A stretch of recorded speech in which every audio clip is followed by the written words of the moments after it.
It's also corny when you know these imposters were never in Egypt, were never the children of Israel, never went into slavery like the Bible said his children would, never were a part of any 12 tribes, never were a part of the Passover, never were prophets or walked with the prophets, never were the apostles of Christ, never walked with Christ, never built the temple, never worshiped at the temple, never went to Mount Sinai, never had God stand up and set them free from Pharaoh, never crossed the Red Sea, never were the people of the land, never produced the one who is the Son of Man, never, never, never.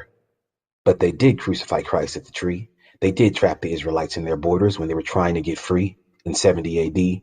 They did fund the slave ships. They did create the very system that put Israelites in chains and ish. They did steal the Negro's heritage. They do use witchcraft and sorcery to keep this life from vanishing. They do own the banks that keep the world in debt to make sure we're perishing. They did create the Holocaust narrative. They did say it was 6 million when 6 million wasn't even the population it was carrying. They did make the world fear whenever we questioned their anti-Semite fallacy. They did steal the land and then displaced many lives with their weaponry. They did buy all the media and paint themselves as the victim. They did make us believe they were saints, but what they teach us is just straight fiction. They did teach us that gays and lesbians should have permissions. They did spread abominations to the masses against God's wishes. They did create all the religions with their corruptions and their conditions. They did claim they weren't behind what took place on the 11th of September. They did make their path Satan. That's the reason for the season, but the judgment for the decisions is the gift that just keeps on giving.